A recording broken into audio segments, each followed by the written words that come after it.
On attend que tu définisses le voile islamique. Merci beaucoup. Alors, vous allez lire le Sahih Bukhari 6240. En fait, le voile, il est descendu pour quelle raison? Les femmes du prophète, elles voulaient aller répondre à l'appel de la nature, c'est-à-dire faire caca dehors, la nuit. Les compagnons du prophète, dont Omar, avaient très envie que Mohammed voile les femmes. La femme du prophète, Saouda, avait envie de faire caca la nuit. Il s'est dit, comment est-ce que je vais inciter Allah à ordonner à Mohammed de voiler les femmes? Quand il a vu les femmes du prophète faire caca la nuit, il est allé les voir, il les a harcelées. Il a fait « Hey, c'est toi qui fais caca, je te reconnais ». Du coup, Saouda, elle était mise très mal à l'aise. Le hadith ne dit pas si elle a fini son caca. Elle est rentrée voir le prophète pour lui dire qu'elle a été mise mal à l'aise. Le prophète, soudain, a reçu une révélation d'Allah. Pour punir les compagnons bien guidés qui regardent la femme faire caca la nuit, Allah a révélé le verset du voile. Donc pour punir les harceleurs qui harcèlent les femmes qui font caca la nuit, les femmes ont désormais le droit de se voiler. Et depuis ce jour, les femmes voilées peuvent faire caca la nuit sans être harcelées. Par contre, les femmes non voilées, on a le droit d'aller les voir et de les observer faire caca. J'espère que tu as bien enregistré et je te rends la parole. Al-Bukhari 6240 de tête oui, avec Saouda. C'est une histoire Saouda. De caca. Gens, on va dire franchement les vieux, ils sont là à nous dire que oui, on veut faire un blocus juste parce qu'on n'a pas envie d'aller en cours, etc. Quoi? Quel vieux? Mais putain, j'arrive pas à suivre, je comprends pas. Elle dit on a plusieurs revendications et après elle donne pas ses revendications. Les vieux, ils sont là, on veut pas aller en cours. Alors qu'il y a des choses plus importantes comme les robes en soie.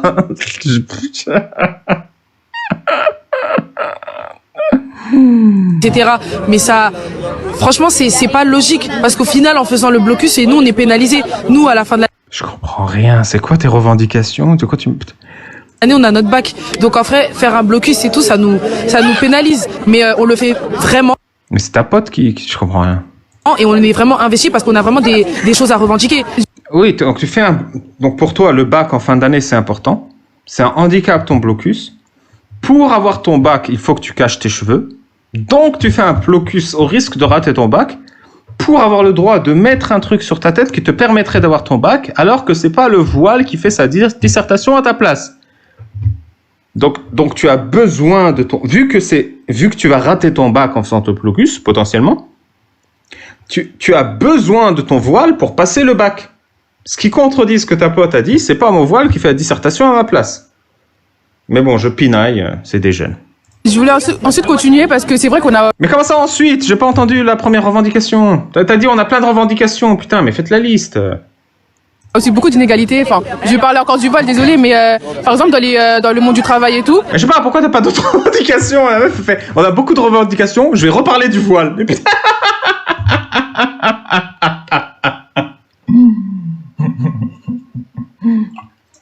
Ah, je te jure.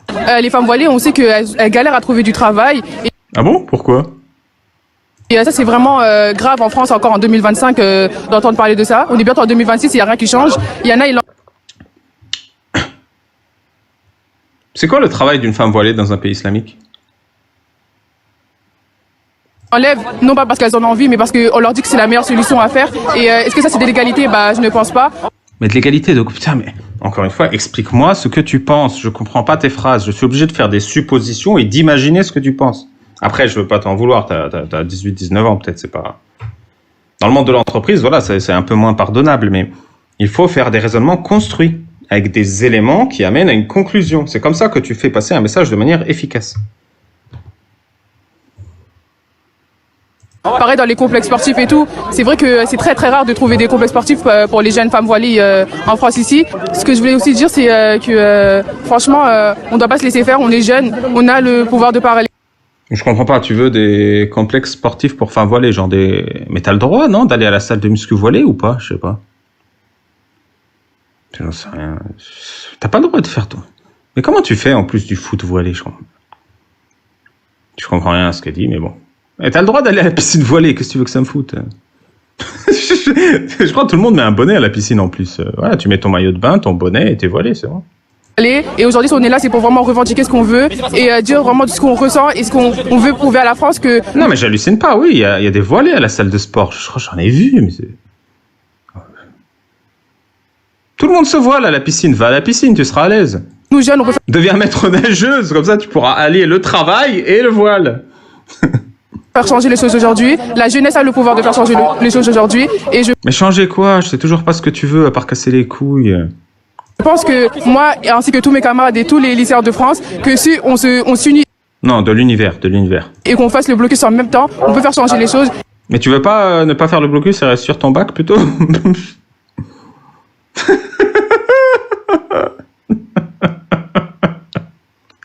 Non, mais il y a des priorités dans la vie. La priorité, c'est se cacher les poils de tête.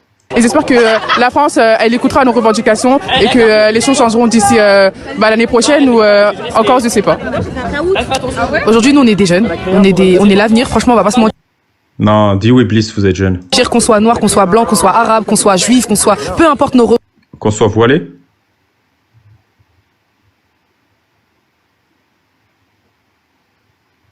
Je m'avance peut-être. Je m'avance un peu. Nos religions, peu importe nos origines, peu importe notre âge, on est les jeunes, c'est Oui, il y a le drapeau LGBT en plus en arrière-plan. Qu'on soit homo? Elle a pas dit qu'on soit homo. nous l'avenir. Maintenant, nous, on est dans un pays où on est dirigé par une personne franchement qui nous méprise, qui nous prend vraiment pas au sérieux, qui nous valorise pas du tout. Nous, on subit. Franchement, nous, on subit parce qu'on n'est pas les personnes qui l'avons élu. C'est nos parents qui ont élu Macron. Et bah putain, bah va engueuler tes parents, pourquoi tu casses les couilles aux autres? Mais quel rapport avec Macron et tes poils de tête? J'arrive pas à suivre le raisonnement. Franchement, nous les jeunes, on doit franchement, c'est maintenant qu'on doit commencer à se politiser parce que pour les prochaines élections présidentielles. Oui, bah quand on se politise, faut avoir le niveau quand même, faut savoir aligner 2 phrases cohérentes. Pas juste dire des trucs. Enfin bon, il y en a qui disent des trucs, mais... C'est nous, on votera. Et faut qu'on voit tout ça comme une leçon. Faut pas que, en fait. Ah bah ça, moi j'ai compris la leçon en tout cas. Hein. Merci pour cette leçon, les amis. Là, vous voyez, c'est un peu bizarre, on va dire, parce que là.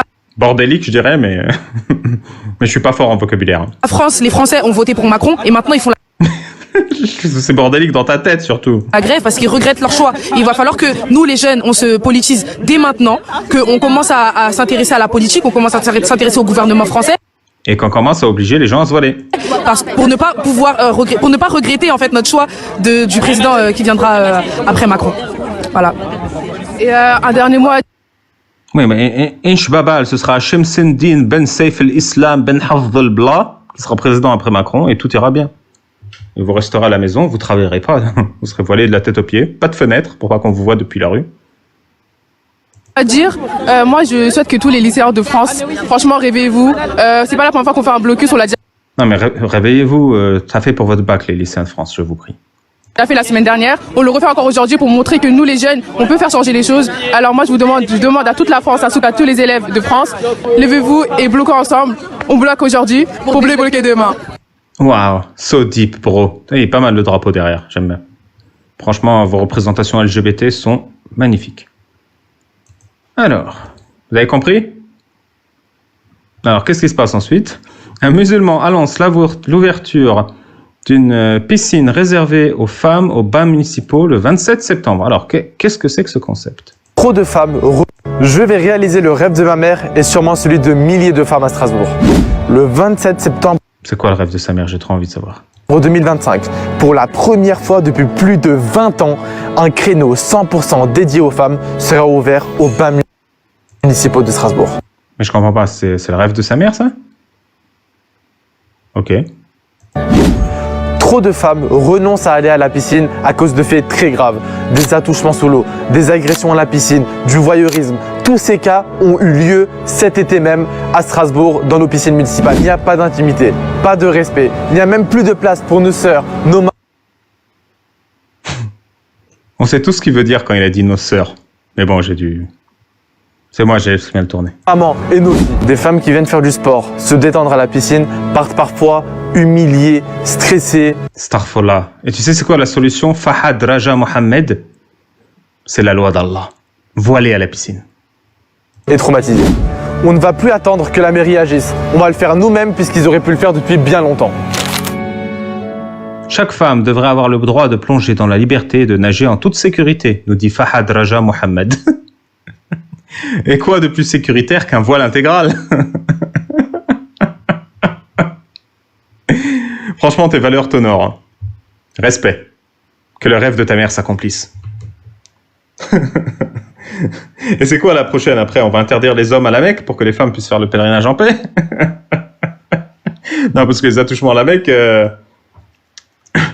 Vous saviez que les femmes, elles faisaient caca dans la rue à la Mecque. Les gens, ils font caca dans la rue à la Mecque. Tu fais ton pèlerinage, t'es comme ça, il y a des cadavres dans la rue. T'avances, t'as une meuf qui chie à gauche et un mec crevé à droite. C'est comme ça la Mecque. C'est le bonheur. C'est le bonheur. Vous avez 5 millions de pèlerins ou je sais pas combien par an. T'as genre 1000 morts, des piétinements, des attouchements, des vets, de la merde, du sang, des ordures partout. Et le mec, il veut savoir ce qui se passe dans la piscine de Strasbourg. Non, mais il n'y a pas de petit problème. Bravo pour ton combat. Raja Mohammed. Laté, probablement. Alors, Ouria Boutelja. Le nom me dit quelque chose. Elle a dit un truc. On va écouter ce qu'elle a à dire parce que c'est ultra important. Donc la pression, voilà un mot important. Ma mère me met la pression. Mon père me met la pression. Les musulmans mettent la pression. Et c'est tout à fait vrai. Quand je vivais dans mon quartier, je vivais sous la pression. On était tous sous contrôle, garçons et filles, même si le niveau de pression sur les filles était supérieur. On traquait les traîtres. On me traquait, mais je traquais aussi. Ceux qui, par exemple, ne faisaient pas le ramadan, ou les filles qui voulaient trop vivre à l'occidental et mettre des mini-jupes, on les traquait. Celles qui fumaient avaient intérêt à... Mais attends, elle lit son discours ou elle lit un témoignage de quelqu'un? J'arrive pas à comprendre. Se cacher, et pareil pour ceux qui ne faisaient pas le ramadan. La respectabilité devait se mériter et la pratique de l'islam était un critère de jugement pour savoir à qui nous appartenions.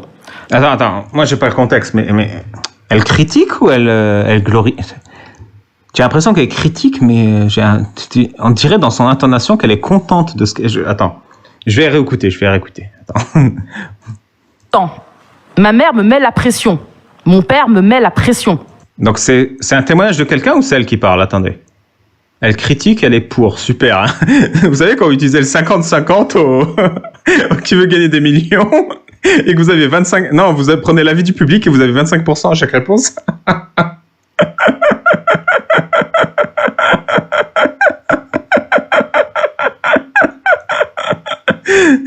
Vous servez tellement à rien. Allez, je continue. Les musulmans mettent la pression. Et c'est tout à fait vrai. Quand je vivais dans mon quartier, je vivais sous la pression. On était tous sous contrôle, garçons et filles, même si le niveau de pression sur les filles était supérieur. Attends, donc j'ai l'impression qu'elle fait un constat de sa propre vie. Quand j'étais au quartier, on mettait la pression sur tout le monde, surtout les filles. On traquait les traîtres. On traquait les traîtres. Donc là, j'imagine, elle critique, parce que traître, c'est un mot négatif. Donc j'imagine, elle dit pas on traquait. Ça n'a aucun sens. On me traquait, mais je traquais aussi. On me traquait et je traquais. Donc là, elle regrette. Ce que je comprends, à première abord, c'est qu'elle regrette cette situation. Ceux qui, par exemple, ne faisaient pas le ramadan, ou les filles qui voulaient trop vivre à l'occidental et mettre des mini-jupes, on les traquait. Celles qui fumaient... Oui, traquaient, c'est-à-dire on leur pourrissait la vie parce qu'elles ne voulaient pas être comme nous, islamiques. Avaient intérêt à se cacher, et pareil pour ceux qui ne faisaient pas le ramadan. Non, mais elle critique pas... J'ai l'impression que c'est un discours que je pourrais faire, mais il y a un truc qui cloche. Je vous jure, il y a un truc qui cloche. La respectabilité devait se mériter et la pratique de l'islam était un critère de jugement pour savoir à qui nous appartenions. Plutôt à la France ou plutôt à la communauté? Ah, je le sens mal. Ça y est, mon intuition, là... Tous mes spider senses, là, sont en alerte. Ça va mal finir, cette vidéo. Mais quand arrive le mois de Ramadan, on se reconnaît sur le pavé et on s'observe. On se jette des regards suspicieux. Est-ce qu'il ou elle fait le ramadan? En d'autres termes, est-ce que c'est un traître? Est-ce que c'est devenu un gouer? Ah oui, ça y est, j'ai compris. Oula.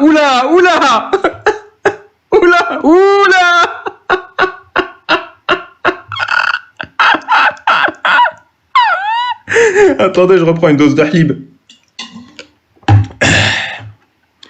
Est-ce qu'il est passé de l'autre côté? Je vous le dis comme je le pense, je n'envie pas les Blancs devenus individus qui nous regardaient, moi et la copine, comme des bêtes curieuses. En fait, je les plains. Parce que moi, je ne crains qu'une chose, c'est le jour où cette copine dira à son père « Je fume et je t'emmerde ». Je ne crains qu'une chose, c'est qu'il n'y ait plus d'indigènes pour me regarder de travers si je sors dans la rue. Ce que je crains le plus, c'est de ne plus appartenir à cet inconnu que je croise et avec qui... Non, ça y est, j'ai compris. Elle est contente de cet état des faits. Ça y est, je crois que j'ai compris. Elle est contente que les gens se fliquent, se pourrissent la vie, s'interdisent d'être eux-mêmes, s'interdisent d'être libres. Elle en a souffert et elle en est fière. Et elle veut que les autres en souffrent aussi. Et que cette misère du monde se perpétue sur des années. Ça y est, j'ai compris son discours en 1 minute 25. Qui je n'ai en commun que de venir de l'autre flanc de la Méditerranée, de l'autre flanc de l'histoire coloniale. Ça y est. Et pourquoi elle est contente de ça? Parce que tout prix est bon à payer pour ne jamais devenir française. Ça y est, j'ai saisi le personnage. Ça y est, putain. 90 secondes, il m'a fallu. Et avec lequel j'ai l'islam en partage, qu'il n'est... Voilà. L'islam, c'est de la merde. Le flicage communautaire islamique, c'est de la merde. Les communautés musulmanes dans lesquelles j'ai vécu de manière générale, c'est de la merde. Mais c'est mieux que la France de merde qui m'héberge et qui me donne à manger, à boire et le micro dans lequel je parle. Plus aucun pouvoir sur moi. Ce que je crains, c'est qu'il n'y ait plus de voisines qui obligent les enfants à tirer la langue pour savoir s'ils ont fait le ramadan ou pas. Voilà. Elle craint que le flicage communautaire disparaisse. Ça y est. Oui, si, je l'ai cerné, ça y est. Putain, ouais. Mais pourquoi je l'ai pas découverte avant, celle-là? Ce que je crains, c'est ce nouveau combat républicain qui consiste à criminaliser ces femmes et ces hommes qui font la police auprès de... Ah bah, s'ils avaient dézoomé avant et que j'avais vu la dame à ses côtés, j'aurais compris. Un peu plus vite, je pense. Penser le pouvoir et l'hégémonie. Ok. Leurs enfants, parce qu'ils ne veulent qu'une chose, transmettre pour nous remplir, transmettre pour faire de nous des humains avec une âme, transmettre pour ne pas nous dissoudre dans une culture égoïste, individualiste. J'ai compris. Si tu es français, si tu n'es pas fliqué pour ta jupe, si tu n'es pas fliqué pour le ramadan, si tu n'es pas harcelé pour la manière dont tu t'habilles ou pour ta sexualité, tu n'es pas un humain avec une âme. Nous sommes des humains avec une âme. Eux, c'est des individualistes égoïstes, sans foi ni loi, ni hijab.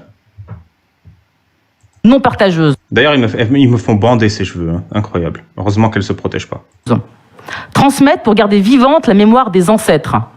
J'aime beaucoup l'idée, en effet, de ne pas m'appartenir.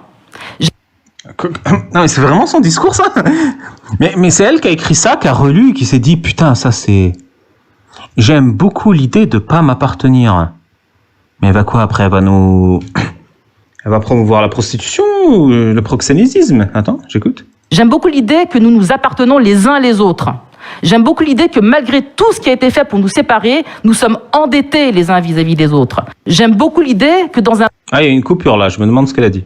Un monde carnassier, exploiteur, exterminateur, mon corps appartienne à ma communauté. C'est chelou quand même, non? C'est ta communauté qui te... Ouais, c'est bon, non, c'est cohérent. Le corps appartient à la communauté me flique. Elle, ça la faisait bander d'appartenir à des gens, et elle veut que tout le monde soit soumis à cette torture. Hein. Pourquoi pas? Pourquoi pas? Qu'Allah la préserve pour sa bêtise. Pardon, pour son exactitude. Car s'il m'appartenait à moi et à moi seul, il est fort à parier que je l'aurais donné. Allez. Ah, voilà. On est des putes si on n'est pas fliqué par la communauté. C'est ça qu'elle veut dire. Voilà, les filles qui ne sont pas voilées et surveillées par tous les mecs du quartier, c'est des putes qui donnent leur corps. C'est ça qu'elle veut dire. État racial intégral. Voilà, Hamdoul Babal. Que Satan te récompense pour ce mépris de la France. Pour autant, la France ne lâche pas l'affaire. Et le processus d'individualisation est en cours. Par conséquent... C'est fou, elle prend des trucs positifs. La France ne lâche pas l'affaire. Elle veut éduquer nos enfants. Elle veut leur accorder des droits, des libertés, des dignités. C'est intolérable. Putain, mais c'est un sketch, c'est une parodie. C'est pas possible. Quand tous ceux qui ont l'ambition de devenir de bons musulmans, comme moi... Mais t'es pas voilé. Cache cette aura que je ne saurais voir. N'ont aucun autre choix que de s'engager dans cette lutte qui consiste à précipiter la fin de ce monde. Ah ouais, rien que ça.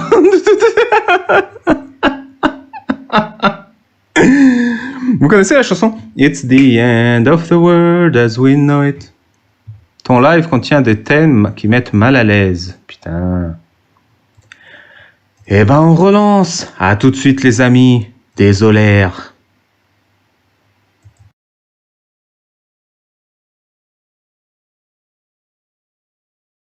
en Belgique, quoi. Donc, on avait pas mal de soucis dans les hôpitaux, dans les mutuelles, dans les mutualités, etc. Parce que si tu caches les deux yeux, tu peux plus voir où tu vas. C'est pour ça pourquoi un seul œil. Sinon, tu vois plus où tu marches.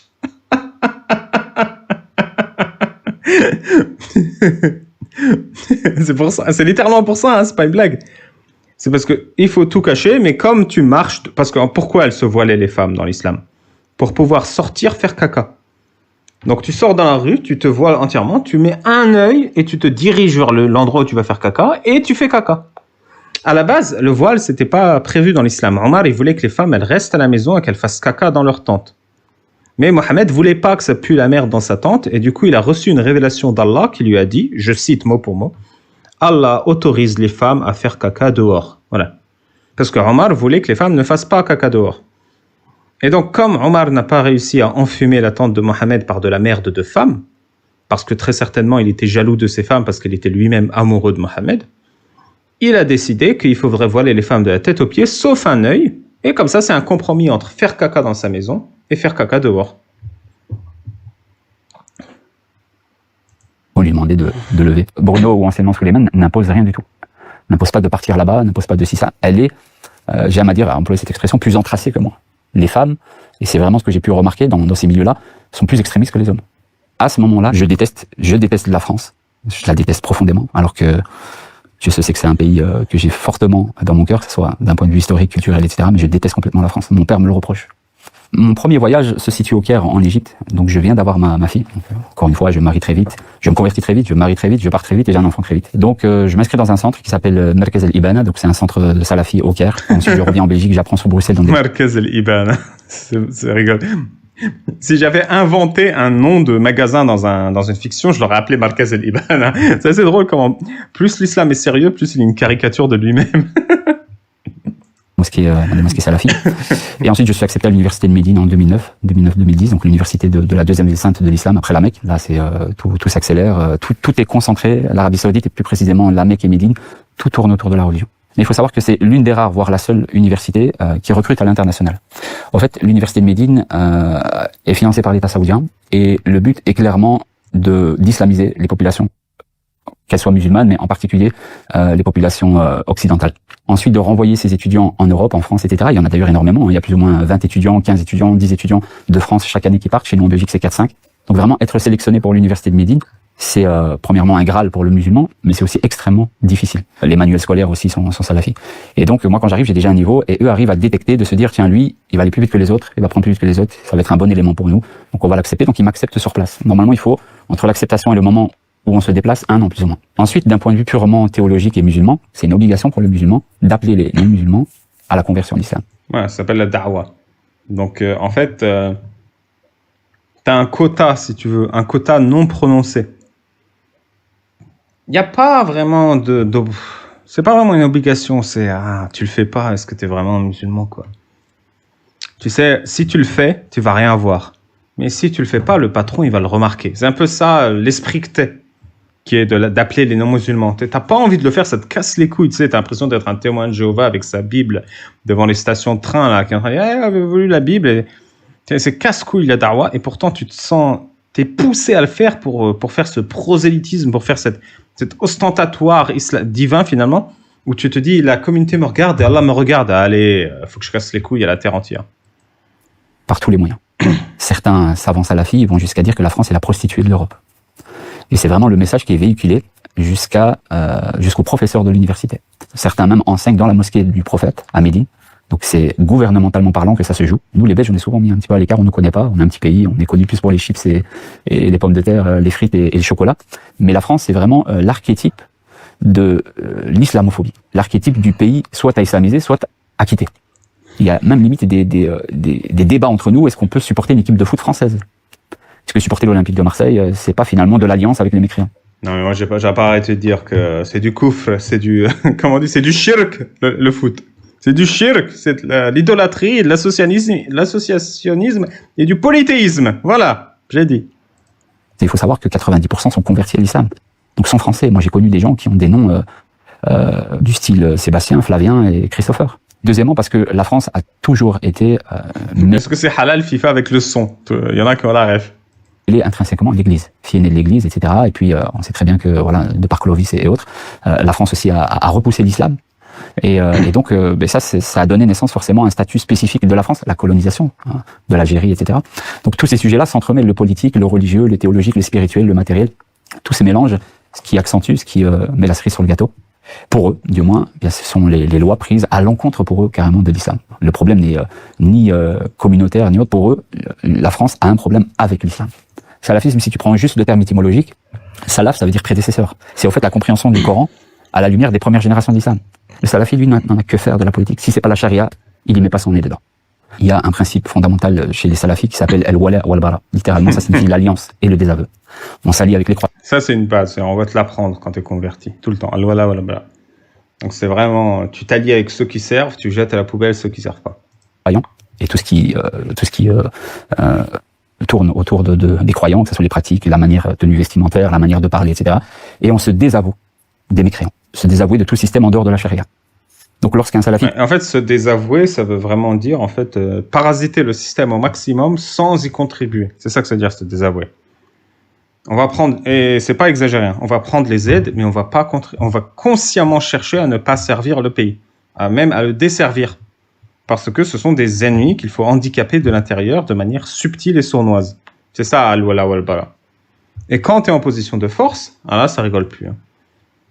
D'ailleurs, j'avais lu un passage qui était à mourir de rire, qui était dans le livre de comment récupérer la taxe chez les infidèles. Et tu avais ce grand savant de l'islam, je crois, c'était Malek, l'imam Malek, qui écrivait « Quand on récupère les impôts d'un infidèle, il n'est pas anodin d'attraper l'infidèle par la barbe et de la secouer pour l'humilier, mais ce n'est pas obligatoire. »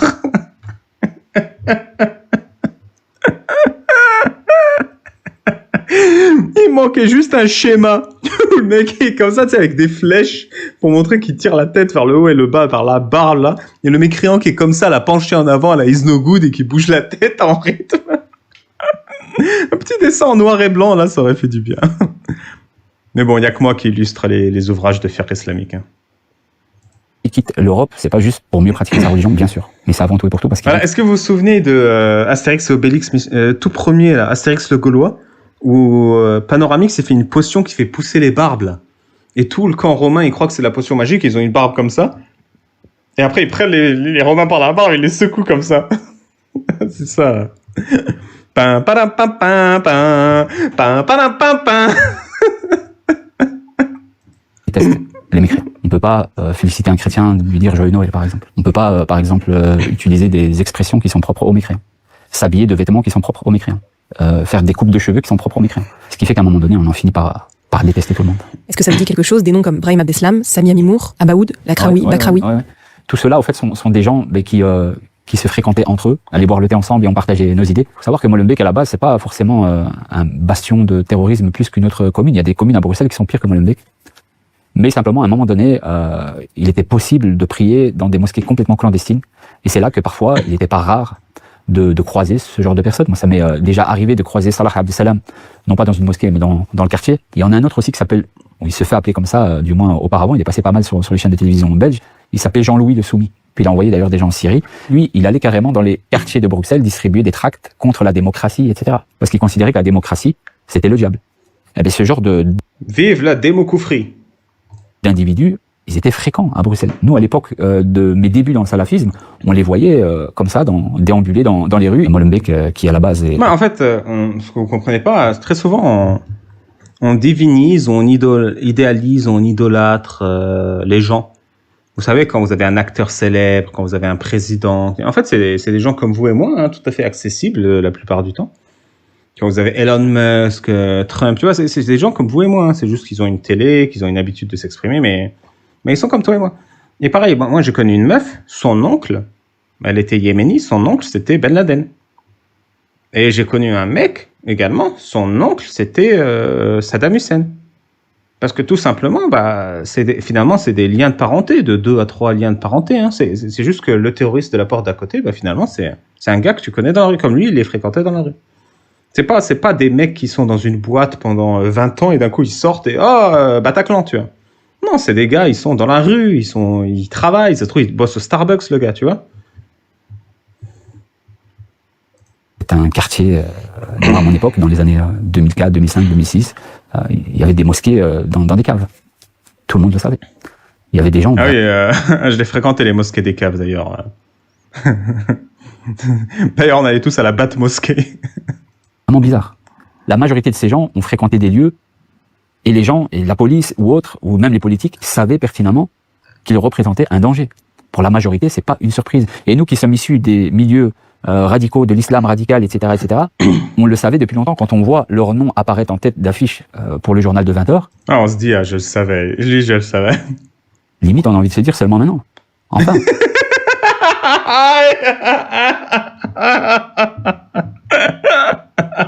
Eh ben, t'as pris ton temps. Peu cher.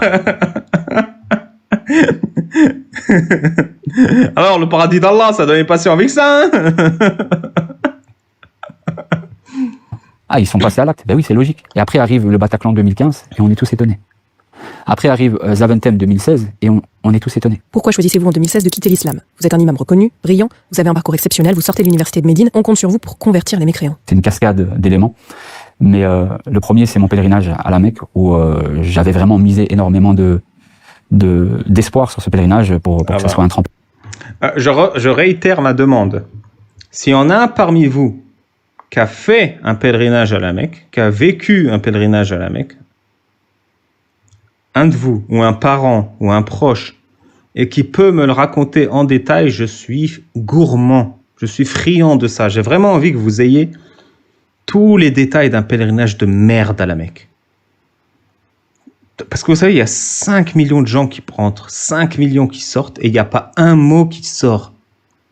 Il n'y a personne qui vous parle des tentes collectives où on est à poil et on chie dans le désert. Il n'y a personne qui vous parle des millions de moutons, de chameaux et de vaches qui sont égorgés en public comme ça, en commun dans une... Vraiment, des millions. Je ne sais pas si vous voyez, des millions qui sont égorgés. Personne ne vous parle des cadavres. Il y a tout le temps des mecs qui meurent de soif, de chaleur, de faim, de piétinement. Personne ne vous parle des attouchements. C'est un festival de la merde, le pèlerinage à la Mecque. Et j'ai vraiment envie, s'il y a quelqu'un qui veut témoigner, qui vienne, voilà. Même si c'est en arabe, on traduit. Voilà, c'est un truc, vous pouvez pas vous l'imaginer. Vous pouvez pas vous l'imaginer. Vous vous dites juste, ouais, c'est un peu comme ça. Même à la télé, vous voyez, vous dites, oh, il y a eu 1000 morts à la Mecque. Pour vous, c'est 1000 morts. Mais vous comprenez pas que c'est une déchetterie à ciel ouvert du Moyen-Âge, le pèlerinage à la Mecque. Sincèrement. Et c'est ce qui se fait de pire, vraiment, c'est une cour des miracles, un égout. Et personne ne le réalise, en fait. Et vous savez, c'est ce que j'appelle l'effet Apple. Quand tu achètes un iPhone à 1200 €, évidemment qu'il est formidable, ton iPhone. Parce que si t'admets qu'il ne vaut pas de 1200 €, t'admets que tu t'es fait pigeonner devant tes potes. Tu vas pas dire à tout le monde, ouais, je me suis fait arnaquer de 1200 €, cet iPhone, il n'en vaut pas la peine. Et le pèlerinage à la Mecque, c'est pareil, mais pire, c'est amplifié. Quand tu payes 10 000 € pour ça, tu passes ta vie à l'attendre. T'en parles à tout le monde, tu dis que c'est l'avènement de ta vie. C'est ça le summum de ta spiritualité. Tu dois le faire au moins une fois dans ta vie pour rencontrer Allah. Et que tu vis la pire des misères, tu reviens, tu dis non mais c'est trop bien le pèlerinage, vas-y. Et tout le monde fait ça, tout le monde a cet effet Apple, alors que c'est le... Ah. Mais je sais pas s'il va en parler. En plein spirituel, etc., ça a été un fiasco. Énormément de morts, des comportements horribles. Des choses que je ne pensais jamais voir, et le fait d'être passé à quelques centimètres de la mort, on peut des gens hurler devant tout le monde.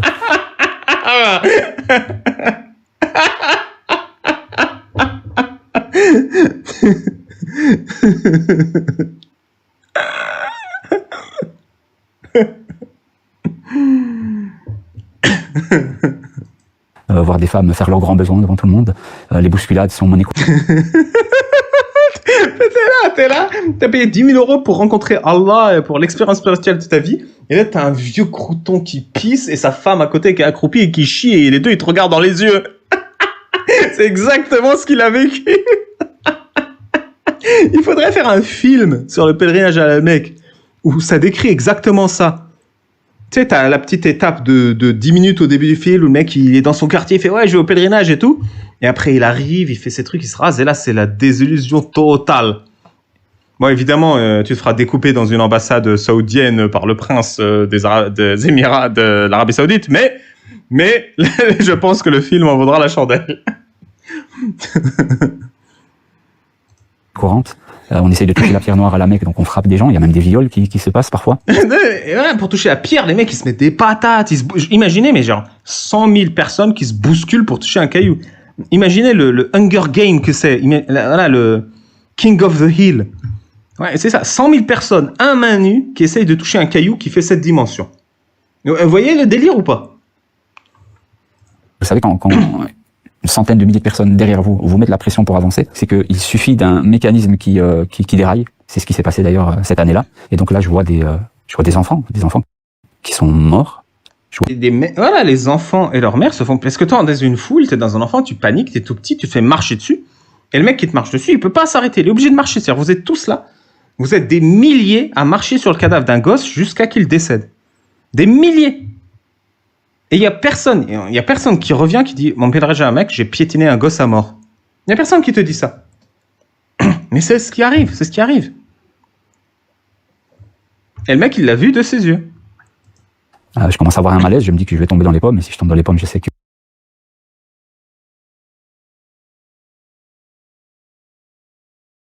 Parce qu'il n'a pas le choix, que tu le veuilles ou pas, le troupeau, il te pousse, tu marches sur le cadavre, et il se dit, si je m'évanouis, ils vont me marcher dessus. et quand tu t'évanouis, tu peux pas sortir, tu vois, c'est un troupeau qui tourne. C'est pas genre une boîte de nuit où tout le monde est un peu statique, non, le troupeau, il avance dans la même direction. Tu vois, un peu comme dans le Roi Lion, quand Mufasa, il meurt. Tu peux pas arrêter le troupeau, c'est pas possible. Heureusement, j'arrive par je ne sais quel miracle, à m'en sortir, mais c'est un choc. Ensuite, il y a le fait que ma fille, ma tendre fille, a été demandée 2 fois en mariage. La première fois par un Saoudien alors qu'elle avait 7 ans, et la deuxième fois par un Européen de Belgique. Ah, c'est ça. Y a-t-il un musulman pour sauver l'islam? Titre du film. Et là, sa fille de 7 ans, il est là avec sa fille de 7 ans en pèlerinage, elle est demandée en mariage 2 fois. Un Européen et un Saoudien.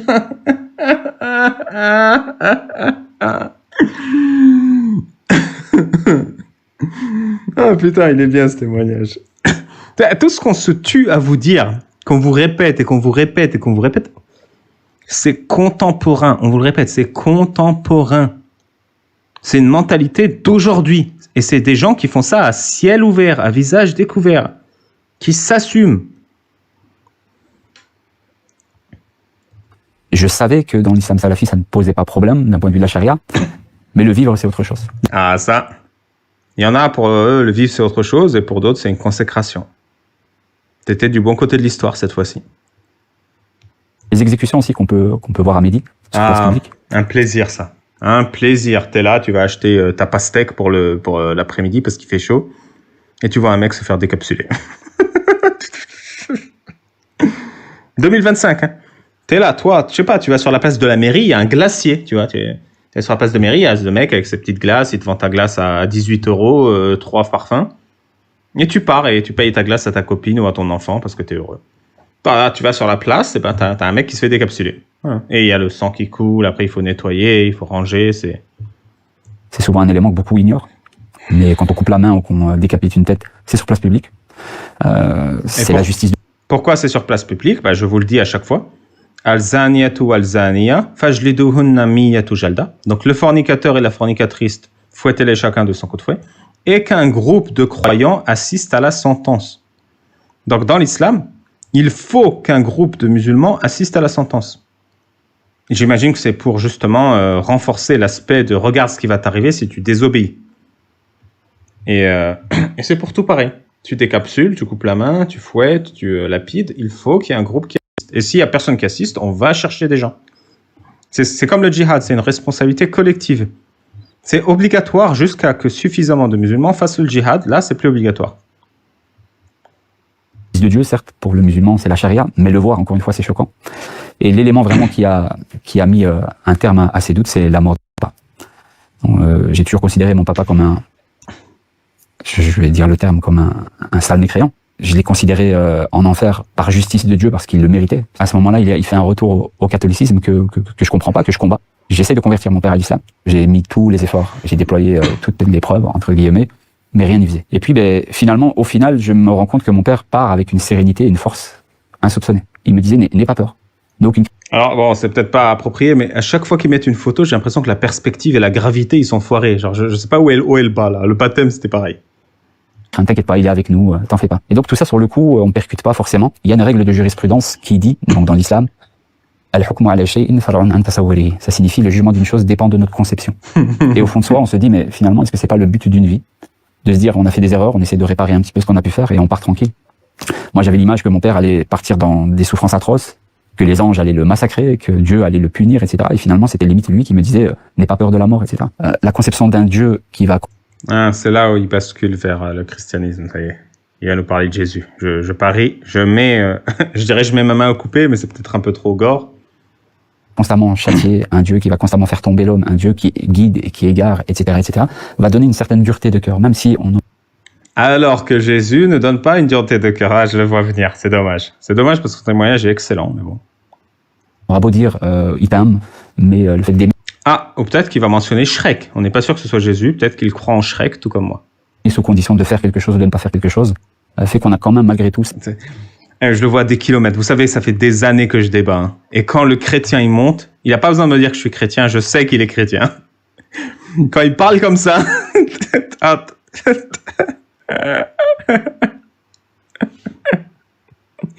Ah, frérot, quel dommage. Cette peur, cette crainte qui prend le dessus sur l'amour de Dieu. Puis ça percute le cœur. Et c'est vraiment cet élément-là où je me suis dit, et finalement, est-ce qu'il n'avait pas raison? Est-ce que tout... J'en mets mon bout à couper, voilà. T'as raison, Gigi. Ça ne serait pas à remettre en cause? Est-ce que je me suis pas converti très jeune, très fraîchement, sans forcément pouvoir faire les recherches que je pouvais faire à cette époque-là? On va essayer de remettre un petit peu en cause. Ça a été très très difficile. Donc je fais des révisions du Coran, etc., etc. Et là, je bute vraiment sur le sujet de la crucifixion de Christ. Parce que... Pas toi, Bruno! Pas après tout ce qu'on a vécu ensemble! Au-delà de la croyance et de la doctrine, je suis tombé dans un nouveau concept qui est la preuve historique. Bruno! Pourquoi? Pourquoi? Dans l'islam, on croit. Parce qu'il faut croire. Là, je me disais, on croit, ok, mais c'est probable. L'existence du Christ est attestée à 99% des historiens. Et sa crucifixion. Tout le monde presse F to pay respect. Tout le monde met F pour les respects dans le chat. 1 minute de silence pour un soldat tombé. Je vais vous mettre une musique un peu triste. Qu'est-ce que j'ai?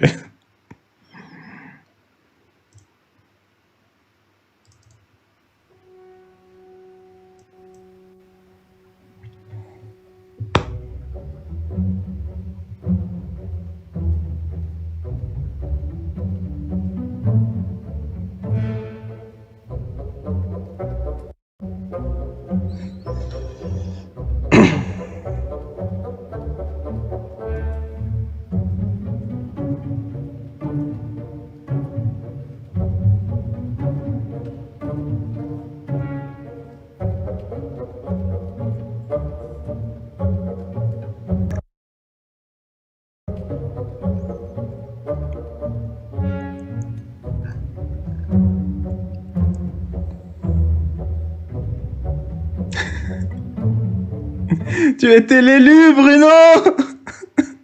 Tu étais l'élu. Pourquoi il n'y a personne qui met F dans le chat, là? Mettez F. Ah, YouTube, ils ont compris, ils mettent F. Est attesté aussi à 99%. Même si on ne peut pas islamique en aiguille, j'ai fini par... Voilà, donc Jésus a ressuscité, historiquement, c'est vrai. Et Mohamed est allé dans l'espace sur un âne, historiquement, c'est faux. Voilà. Par abandonner d'abord l'islam, et ensuite par accepter le Christ dans ma... F, c'est un vieux mème. Tu sais, quand tu joues à des jeux vidéo, tu as des contrôles sur ton PC ou sur ta console. Et dans la majorité de E ou F, c'est pour interagir. Et donc, le jeu, il va te donner une instruction. Appuyez sur E pour ouvrir la porte. Appuyez sur E pour ramasser tel objet. Appuyez sur F pour serrer la main. Appuyez sur F pour interagir avec tel individu. Et du coup, à un moment, tu as Batman. Les crucifixions sur des places publiques qui sont coraniques, parce que crucifier ceux qui commettent le désordre sur terre est clairement mentionné dans le Coran. Le fait de couper des bras, de lapider des femmes, etc., etc. Tout salafiste, tout salafiste est forcément, à un moment donné, n'est pas encore pour le moment au niveau des trains djihadistes. Mais la différence qu'il y a entre la subdivision entre ça... Les amis, comme vous passez un excellent moment et qu'on est à 50 000 likes, soit la moitié de 100 000 likes, je suis obligé de relancer le live pour discours haineux. Vous n'aurez pas dû presser F. Discours haineux. À tout de suite tout le monde, je suis vraiment désolé, je relance dans 3 secondes.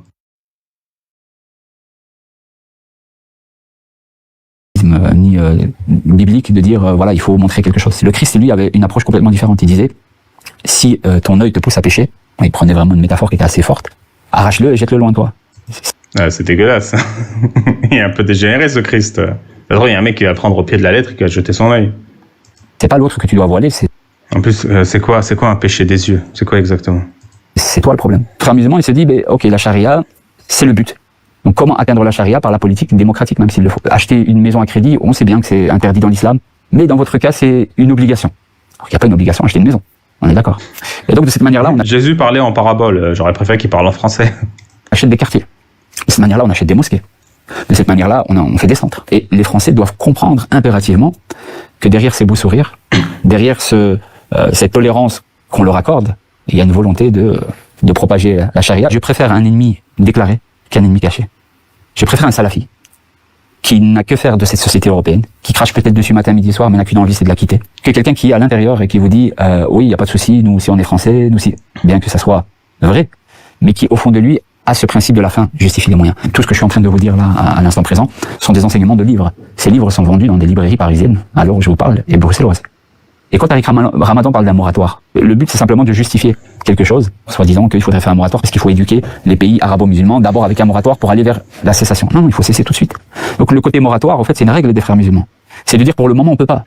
Donc comme on peut pas, on met ça de côté. C'est pas grave. Tu reviens. En fait, non, c'est pas ça. C'est que l'islam, d'ailleurs qu'on le veuille ou non, est absolument intolérable dans le monde civilisé. Intolérable. Même les musulmans supportent pas l'islam. Je vous le dis direct. En France, les musulmans, ils supporteraient pas une seule journée l'appel à la prière à 4h du matin. Pas une journée. Ils supporteraient pas une seule journée les décapsulations sur la place publique. Et ils ne supporteraient rien de l'islam. Donc quand les mecs ils parlent de moratoire et tout, leur objectif c'est quoi?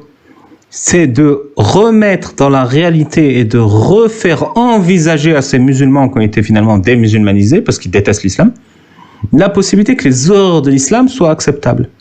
Et d'ailleurs, on avait vu cette nana là tout au début, j'avais vidéoscopé cette nana qui disait on se flique entre nous, les nanas qui font on regarde la langue des enfants pour voir s'ils font le ramadan, les nanas qui portent une mi-jupe, on les harcèle. Elle en était très fière parce qu'elle voulait renormaliser ce comportement préhistorique de flicage communautaire de l'entre-soi. Oui, les nanas, leur corps leur appartient pas, il appartient à la Oumma, à la communauté. Elle voulait renormaliser ça parce qu'on est trop civilisé pour cette bêtise qui existe au Moyen-Orient, en Afghanistan, en Arabie Saoudite. Et du coup, ils veulent faire régresser à nouveau les communautés musulmanes. C'est à ça que ça sert, ces débats, ces moratoires. C'est de les repréparer à la bêtise préhistorique du prophète Mohammed. Ce que je suis en train de regarder, c'est le Figaro, conversion de chrétiens, charia, les confidences de Bruno, ancien imam salafiste. Viendra après sur ça. Tout ça on met de côté, on fait croire à l'Occident que on peut cheminer avec eux, etc. Mais le jour où ils vont s'adonner à ça, qu'ils auront le pouvoir de le faire, la finalité de tout ça, c'est la charia dans son sens le plus strict. Si le musulman radical est aujourd'hui calme, doux et dans le pacifisme, c'est juste par manque de capacité. Le jour où ils ont cette capacité, et c'est ce qui est prôné dans leur livre, le jour où ils ont cette capacité, le djihad offensif devient limite pour eux une solution. Et on voit ce qui s'est passé en Égypte, ce que les frères musulmans ont fait, les dégâts qui s'est passé en Égypte. Le fait de les voir comme étant très gentils, très ouverts d'esprit, etc., pour moi, en tant que connaisseur de leurs textes et de leurs principes fondamentaux, ce n'est que ruse. Ce n'est que ruse. Et si c'est vrai, ce n'est que contradiction. Moi, je pense que la majorité des musulmans et des musulmanes, plus précisément, sont très jeunes, ils sont pas forcément mal intentionnés. Parfois, ils ressentent un rejet dans la société qui est accentué par les frères musulmans. Les frères musulmans aiment à s'immiscer dans la politique, mais dans l'émotionnel aussi, à utiliser les conflits. Un musulman va... Quoi? Ils sont dans le pathos? Je ne saurais en souffrir. Forcément soutenir la Palestine, parce que pour lui, l'un des dieux saints de l'islam s'y trouve.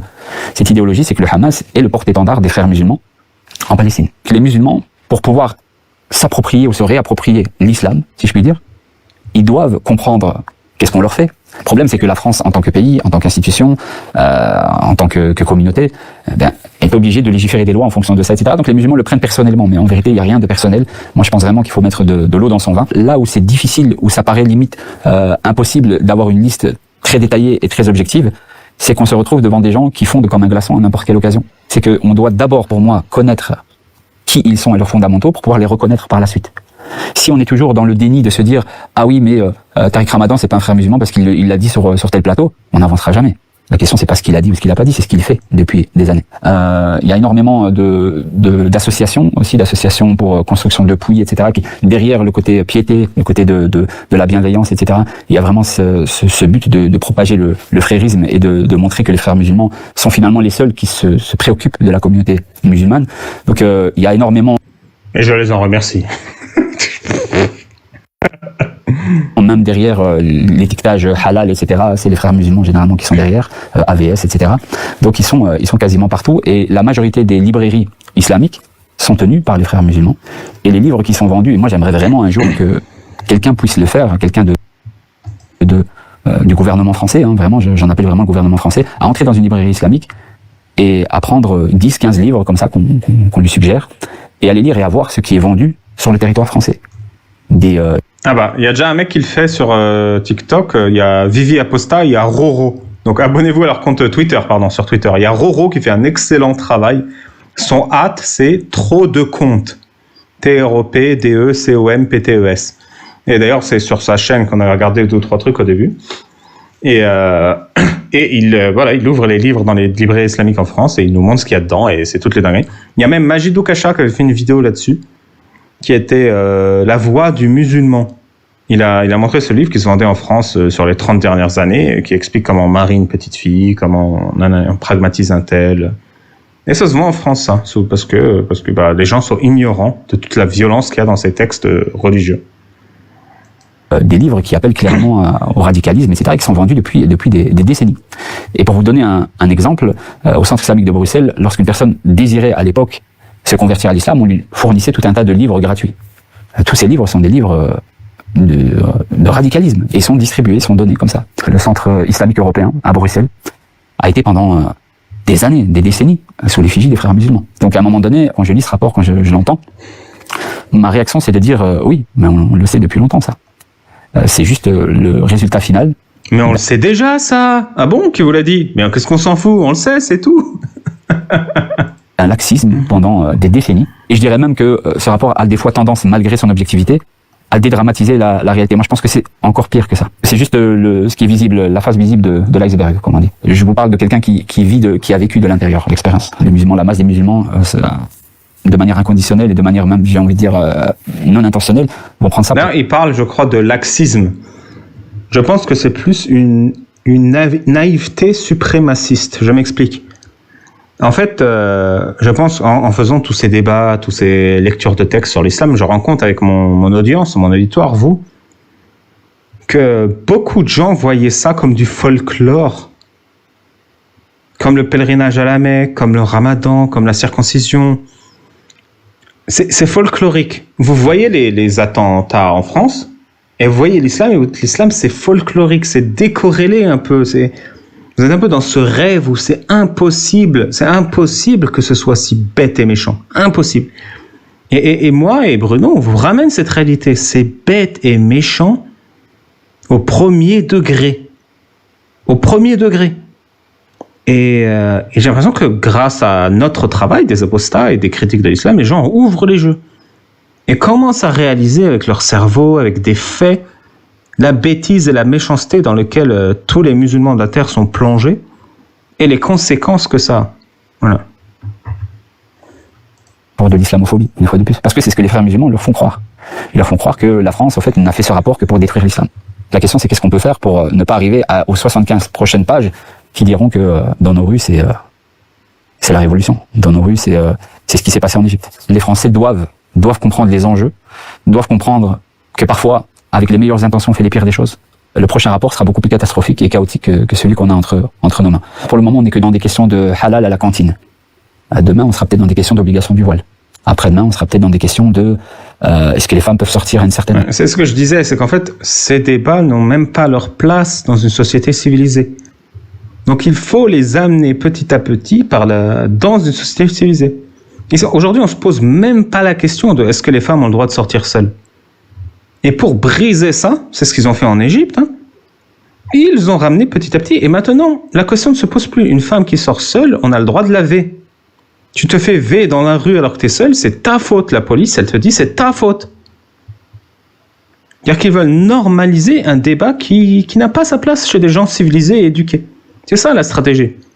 Et ces stratégies marchent quand on l'ignore. Elles marchent uniquement quand on l'ignore. Et là, j'aimerais voir ceux qui ont voté pour ce genre de personnes. J'aimerais voir leur réaction. J'en suis sûr et certain qu'ils vont tous dire on n'avait pas signé pour ça. Non, parce que vous n'avez pas compris les enjeux qu'il y avait derrière. Il y a la façade et ensuite il y a ce qui se passe derrière la façade. Les frères musulmans ne doivent pas être contenus, ils doivent être éradiqués. Quand je dis éradiqués, bien sûr, par les moyens démocratiques, etc. Mais on a trop laissé faire. Un total de 139 lieux de culte affiliés à Musulmans de France sont recensés sur le territoire national. Est-ce pour vous un chiffre qui correspond à la réalité? Je pense qu'il y en a certainement 139 officiellement affiliés aux frères musulmans. Si vous me posez la question, est-ce que la majorité des mosquées françaises sont fréristes, je vous dirais oui. Mais peut-être pas de manière officielle et officieuse. Mais en tout cas, le fait d'être d'accord ou de faire venir des prêcheurs ou de vendre des livres, etc., qui appartiennent à cette mouvance, pour moi, est déjà du frérisme. C'est la raison pour laquelle, si vous me posez la question, est-ce que Tariq Ramadan fait partie des frères musulmans, je vous dis bien sûr, il en a même une des têtes. Pourtant, il se défend matin midi soir de ne pas l'être. On a d'autres exemples, bien sûr. Pour moi, la mosquée de Paris, clairement, fait partie de ce jeu-là. Pour moi, clairement, au-delà de leur. D'ailleurs, ça c'est une stratégie simple et importante. Hein. Les anthroposophes, ils sont là même. Un anthroposophe ne sera jamais anthroposophe. Parce que quand tu dis je suis pas anthroposophe, c'est plus un débat sur est-ce que tes principes anthroposophiques sont valides ou corrects ou pas. Avant même de demander s'il fait ça, on doit prouver que le mec est anthroposophe ou frère musulman. Et du coup, il peut jouer là-dessus. Il me diffame. Il dit que je suis frère musulman alors que je ne le suis pas. Et donc, ça fait perdre du temps et de l'énergie aux gens qui se rendent compte que tu es en train de détruire la société. De leur volonté, on va dire, d'avoir un islam tolérant, etc. Le gros problème, c'est que derrière cette image d'islam tolérant, et on a envie de les croire, on a vraiment envie de les croire, mais la réalité, elle est tout autre. On sait très bien que derrière, il y a vraiment une volonté et une appartenance aux frères musulmans, les prédicateurs, les prêcheurs. Il y avait ce fameux Hassani Hussein, mais lui, il a été expulsé là récemment. Moi, je vais peut-être vous choquer, mais pour moi, des gens comme Tariq Oubrou, etc., font clairement partie des frères musulmans. Et j'ai aucune difficulté à le dire. Il y en a un qui s'appelait Reda Zer aussi. C'est un petit jeune, il a aussi des centaines de milliers d'abonnés. Donc c'est des gens, généralement, ils ont une belle gueule, on va dire ça comme ça, ils parlent bien, ils sont là, ils ont la tchatch, etc. Il a exactement la même tête. Regardez 30 secondes, vous enlevez les lunettes, c'est lui. C'est lui, je suis désolé. Il n'y a que moi qui le vois. Voilà, vous rehaussez les sourcils, là il est un peu sérieux, là-bas, ouais, c'est lui, c'est les mêmes gars. Le mec, il a oublié de se raser, quoi, il a quitté l'islam, c'est... Je parle pas des meufs au-dessus, hein, je parle... C'est des gens, généralement, ils ont une belle gueule, on va dire ça comme ça, ils parlent bien, ils sont là, ils ont la tchatch, etc. Ah, tu m'étonnes qu'ils ont une belle gueule, ils te ressemblent. Moi aussi, j'aurais dit qu'il a une belle gueule s'il avait ma tête. La grosse problématique, en dehors de l'influence externe des frères musulmans ou autres, c'est vraiment les réseaux sociaux. Parce que les réseaux sociaux, c'est une fourmilière pour l'extrémisme religieux. La majorité de la jeunesse musulmane ne lit pas, n'achète pas forcément des livres et ne fréquente pas H24 les mosquées. Par contre, et c'est pour ça qu'il faut encourager la jeunesse musulmane à suivre le meilleur imam laïque de France, le MILF Ali Babal. Présent. Comme ça, vous n'avez pas besoin de lire, vous écoutez.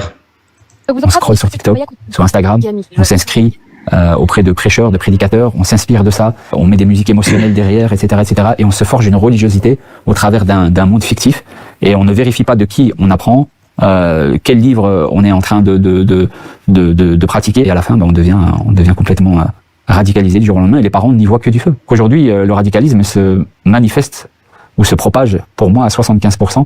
Yo, c'est le premier salafiste chrétien que je vois. Hein. Change de coupe, frérot. Plus par les réseaux sociaux. Une qui s'est fait récemment utilisée par les fréristes, c'est Maëva Guénam. Récemment, elle a même fait son petit pèlerinage à la Mecque, etc. Et les prêcheurs avec qui elle était à la Mecque étaient des prêcheurs vers les frères musulmans. Il y a aussi un Idriss Sihami, je pense, c'est lui qui était le fondateur de Baraka City. Ils vont justement ouvrir une chaîne de télévision exclusivement islamique. Donc lui, il a trouvé refuge auprès de Erdogan en Turquie. Il a collecté près de 15 millions d'euros pour avoir une chaîne de télévision. Clairement, il soutient la mouvance des frères musulmans, il s'en cache même pas, il soutient les fondateurs des frères musulmans. Mais c'est quelqu'un qui a réuni des... Bon, avec Baraka City, Idriss a engrangé des millions d'euros dont on n'a pas vu la couleur. Avec sa chaîne de télé, Voix musulmane, il a re-engrangé 15 millions d'euros. Et du coup, je pense que ça... Je sais pas si Bébert, t'es dans les abonnés. Est-ce que t'es là, Bébert? Est-ce que t'es sur TikTok? Sinon, si t'es pas sur TikTok, je ferai moi-même. Parce que ce genre de chiffres, ça appelle nécessairement un appel à la prière. Voilà, la chaîne est prévue pour 2035. On sait ce que ça veut dire. Bon, je vais vous le dire. Allahu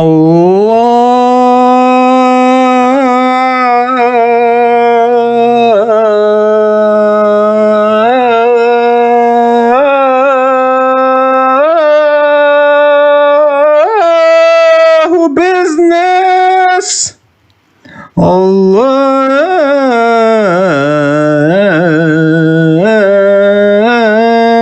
business. Voilà. Merci Tarzan. Mes oreilles. Fallait bien le caser. Je m'améliorerai, promis.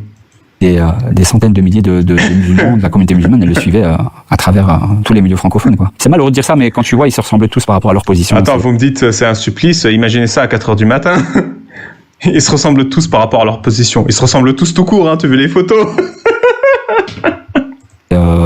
Palestine, anti-juif, enfin voilà, c'est... Et puis il y a eu... bon, maintenant il est un peu moins visible sur la scène française, mais à un moment donné, il était fort connu, c'était Rachid Abou Houdeifa, l'imam de Brest. Ben, lui aussi, au début, c'était Salafi. Ça c'est vraiment des imams, mais eux, c'est vraiment les têtes des frères musulmans dans les milieux francophones. Et ils sont suivis à foison, quoi. Et par rapport au statut de la femme, etc., il est assez radical. Interdiction de la musique, des instruments de musique... Pourquoi j'entends des bruits derrière? Il y a quelqu'un qui parle. Hein, c'est lui qui a ouvert TikTok ou son téléphone et qui montre des trucs.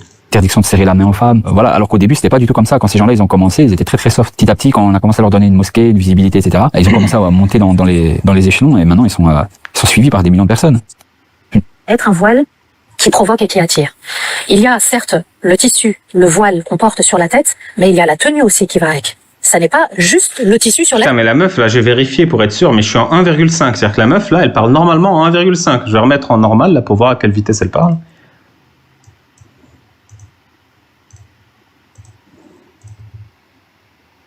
Tête. Le vêtement ne doit pas être transparent. Il doit être opaque. On ne doit pas voir le corps de la femme à travers. Alors, les leggings, tout ce qui est tunique courte, eh bien, l'islam n'a pas à légiférer ainsi. À nous de bien comprendre ces deux règles, de comprendre que le voile aussi... Imagine te faire laver le cerveau à cette vitesse, quoi. Je suis désolé, c'est... Aïe! Oh là là. C'est pas une blague, hein, c'est vraiment en x1, là. C'est couvrir la beauté de la femme et ne pas dévoiler la beauté. Il y a le comportement qui va avec, il y a une éthique qui va avec, il y a une pudeur qui va avec, il y a des choses... Ce qu'elle veut dire, c'est que les gens qui sont pas voilés de la tête aux pieds n'ont pas d'éthique, pas de pudeur. Qui se font, et il y a des choses... En tout cas, la France et l'Europe est vraiment dans un sale état, franchement. Malgré ce constat, vous sentez-vous plus apaisé aujourd'hui? Passer du salafisme au catholicisme est extrême. Quels enseignements tirez-vous de ce voyage religieux? Comment est-ce qu'on peut passer de l'extrême haine à l'extrême amour? On a un exemple au travers des écritures judéo-chrétiennes qui s'appelle Saint Paul, qui a fait cette transition justement, dans un judaïsme où il finira par lapider Saint Étienne et finira à la fin par être lui-même exécuté sur base de sa foi pour le Christ. Donc je dirais... Ah voilà, c'est sûr que le Christ existe vu que le mec est mort. Hein. Le mec, ça se voit qu'il a lu Bonacieux. Que je mettrais ça premièrement sur le côté un peu mystique, spirituel, et puis inverse par lapider Saint Étienne, qui a fait cette transition justement, dans un judaïsme où il finira par lapider Saint Étienne et finira à la fin par être lui-même exécuté sur base de sa foi pour le Christ. Donc je dirais que je mettrais ça premièrement sur le côté un peu mystique, spirituel. Et puis un verset de la Bible qui m'a toujours aussi fortement frappé, c'est ce verset qui dit « Allahumma habba », Dieu est amour. Et quand je lisais ce verset, je me disais « Mais tiens, il y a une différence entre Dieu aime et Dieu est amour ». L'amour, on peut en avoir ici et là. On a le petit pitch Cato, hein, évidemment, et on doit se le taper, évidemment, parce que cet homme est d'une grande lucidité. Mais dire que Dieu est amour, ça veut dire que par essence, depuis toute l'éternité, Dieu est amour. Mais si je dis Dieu est fraise, c'est-à-dire par essence depuis toute l'éternité, Dieu est fraise, on le sait. D'où le concept de Trinité où Dieu a éternellement aimé le Fils. Ah bah on a 100K, je peux fermer le live, bonne soirée à tous. Merci pour ceux qui ont tapoté. Le Fils a éternellement aimé le Père, donc ce concept philosophique qui montre qu'il y a une interaction dans l'être unique de Dieu.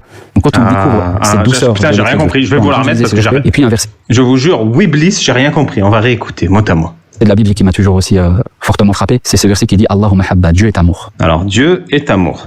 Et quand je lisais ce verset, je me disais, mais tiens, il y a une différence entre Dieu aime et Dieu est amour. L'amour. Il y a une différence entre Dieu aime et Dieu est amour. Est-ce qu'il va l'expliquer? On peut en avoir ici et là. Mais l'amour, on peut en avoir ici et là. Voilà, ce basique, l'amour, c'est commun. Dire que Dieu est amour, ça veut dire que par essence, depuis toute l'éternité, Dieu est amour. D'accord, mais ça veut dire quoi, être amour?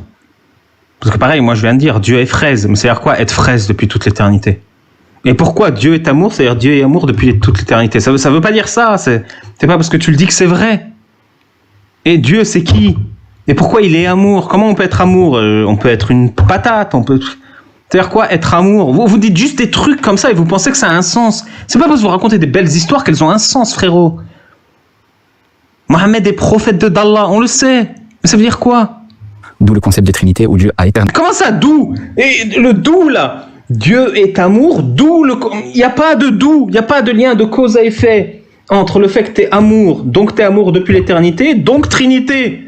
Il n'y a pas de lien de cause à effet. C'est pas parce que tu mets des conjonctions logiques que c'est logique.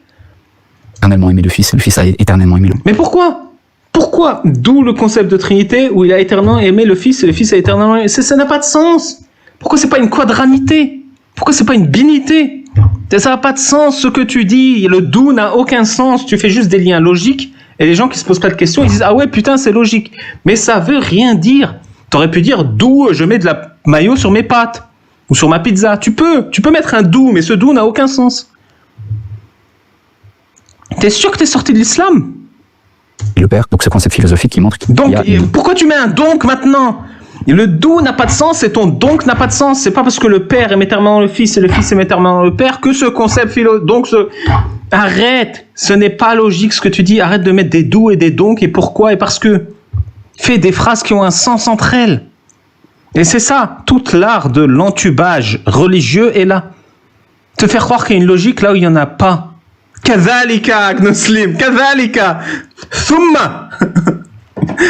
C'est partout. Le Coran, il est aussi truffé de ces Kadhalika, de ces Thumma, de ces donc et ces pourquoi et ces d'où, qui veulent rien dire. C'est juste pour faire croire qu'il y a une logique et il n'y en a pas. Sauf que quand tu éteins ton cerveau, c'est logique, oui. Et tu devrais pas en être fier. Une interaction dans l'être unique de Dieu. Non, mais c'est impossible.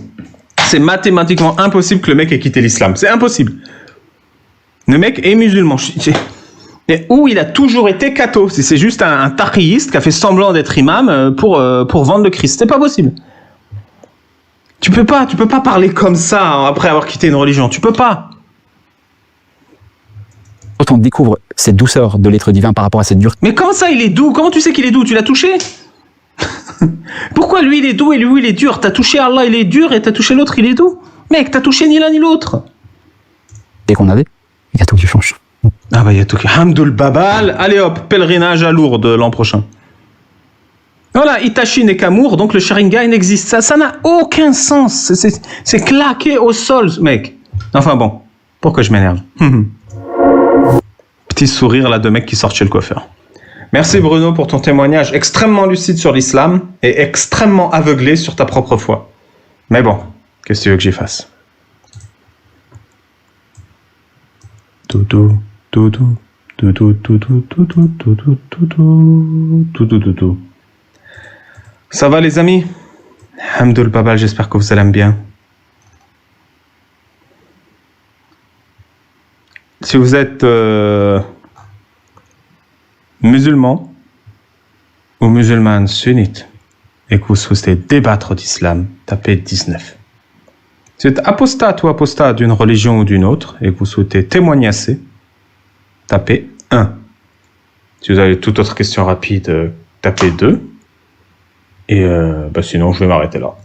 Ou peut-être il y a un autre truc à vidéoscoper. Attendez, je regarde dans les archives de Babal.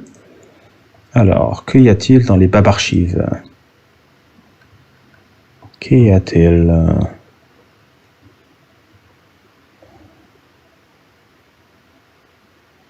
Ah oui, il y avait le débat irréductible athée Bonacier. Est-ce qu'il est sur sa chaîne?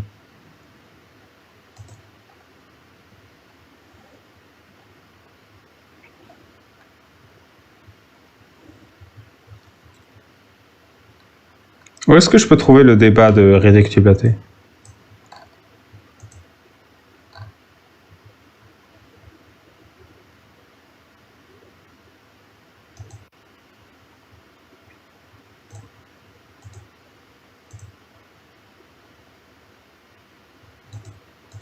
Vous voyez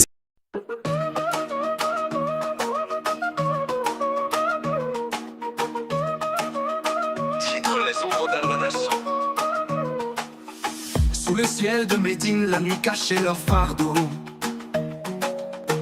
Les femmes du prophète en silence marchaient là-haut. Al-Manassi, lieu discret pour leurs besoins cachés. Caca, pipi, on ne le saura jamais. Un moment d'intimité à l'abri des regards voilés. Omar lui attendait, l'âme rongée par l'envie.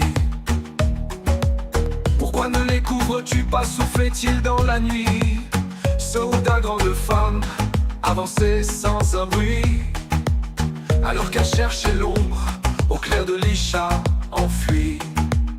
Oh Saouda, dans l'obscurité, à Al-Manassi, pour un besoin pressé, reconnaissable sous le ciel étoilé. Omar attend, le cœur brûlant de désir, que les versets d'Al-Hijab viennent asservir. L'appel du prophète était clair dans l'air, mais voiler les femmes n'était pas son premier souhait. Omar dans l'ombre rêvait d'un instant béni, où le voile tomberait et les femmes seraient asservies. Et puis vint ce jour où le destin se scella. Les versets d'Al-Hijab descendirent, les libertés s'effacèrent. Ce n'était plus l'intimité sous les étoiles, mais un poids imposé, le voile, une cage, et les femmes désormais voilées. Oh Saouda, dans l'obscurité, à Al-Manassi, pour un besoin pressé, sous le voile ton âme était emprisonnée. Omar triomphe, son souhait exaucé. Les versets d'Al-Hijab sont venus t'enchaîner. Et dans l'ombre d'Al-Manassi, elle cherchait à fuir, un simple lieu pour se soulager, devenu lieu de martyr. Et dans le tissu épais, les rêves se sont fanés. Des femmes libres, devenues esclaves d'un destin voilé. Oh Saouda, dans l'obscurité, à Al-Manassi, pour un besoin pressé, reconnaissable sous le ciel étoilé. Omar attend, le cœur plein de désir, que les versets d'Al-Hijab viennent couvrir sous le voile ton âme emprisonnée. Les versets d'Al-Hijab sont venus t'enchaîner.